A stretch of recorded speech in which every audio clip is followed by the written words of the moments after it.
এই জিল্লু খাইয়া দে, এটা ভালো ছিল। কিনে সার ঢাইলা দিলি গেলাসে, মাইনাসে না পেলাসে, ও আমার বিলেত রাজা। দম দেখবো, না হলে বনলতা এক্সপ্রেস দেখবো। টিকিট ইস্যু নিয়ে একটু ঝামেলায় আছি, মনটা খুবই খারাপ। আচ্ছা, কি মুভি দেখেছেন? রাক্ষস দেখেছি ঈদের প্রথম দিন। এই মুভিটা হচ্ছে বাচ্চাদেরকে নিয়ে দেখা যাবে না, বা বাচ্চারা তবে দেখলে আইটেম ভয় সংটা পাবে। না আরো একটু বেটার করা যেত, সত্যি কথা। বাচ্চাদেরকে নিয়ে কি দেখার মতন এই ছবিটা? আপনি কিভাবে দেখছেন? শোনেন, আমি তো হচ্ছে যখন খুব ছোট ছিলাম, আমি যখন এসএসসি পাস করছি তখন আমি ফোন চালাই। এখনকার বাচ্চারা কিন্তু যখন সিজার থেকে বাচ্চা বের করা হয় তারপরে কিন্তু ও ফোন টিপে। সো এখনকার বাচ্চাদেরকে এইসব সিনেমা দেখালে এত ভয়ের কিছু নাই বাবা। এখনকার বাচ্চারা ওই আমাদের মতো আপনার মতো ওই যে এরকম না, ওরা অনেক স্ট্রং, সোচে দেখাই যায় কোনো, ওরা ভয় পাবে না। ওরা বুঝে এগুলা যে রক্তগুলা সস, ওরা আপনার থেকে আরো বেশি বুঝে। তা আমি মনে করি বাচ্চাদেরকেও শেখা উচিত, জানা উচিত, বোঝা উচিত। এখন থেকে বাচ্চারা, এখন বললাম না, এখন থেকে ওরা ইউটিউব চালাচ্ছে সবকিছু, সো দেখাই যাবে। তার মানে কি আপনি বাচ্চাদের থেকেও বেশি ভীতু? এই যে আমি বললাম না, আমি ভয় পাইছি একটুখানি, ওই যে মরিচ ইয়ে করতেছে। হ্যাঁ, অনেক সময় এরকম হয়, অনেক বাচ্চারাও ভয় পায় না, ওরা জানে এই ভয় পাচ্ছ কেন, এটা ভূত দেখলেও ওরা ভয় পায় না। সো দেখা যায় ভয় পাইছি বলতে একটু ইয়ে লাগছে, মেয়ে মানুষ বুঝতে হবে না, একটু নার্ভাস ফিল হয়েছে।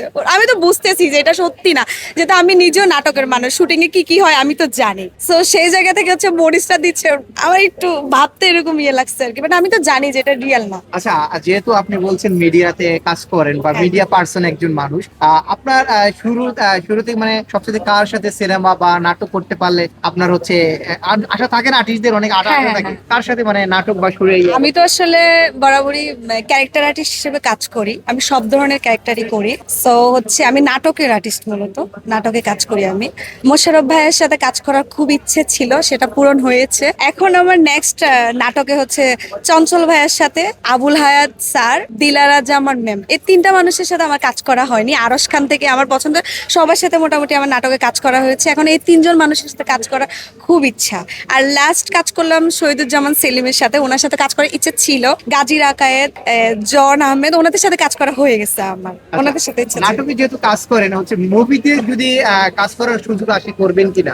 সাকিব খানের ছোট বোন ক্যারেক্টার যদি পাই তাহলে করব। বা সাকিব খানের নায়িকা হওয়া যায় না? না না না, আমার এখনো ওই প্রতিভা, ওই যোগ্যতা নাই। আমি আগে শিখতে হবে, আগে স্ট্রং হতে হবে। সাকিব খানের পরে যারা আসে তাদের সাথে যদি কখনো ভালো করতে পারি নাটকে, তাহলে ওটা ভেবে দেখবো না। বাট আমি রিসেন্টলি একটা সিনেমায় কাজ করব, এখন বলছি না, করব খুব তাড়াতাড়ি। একটা ফেস্টিভ্যালে আমি কাজ করছি। ইনশাল্লাহ আপনার জন্য দোয়া করছি আপু।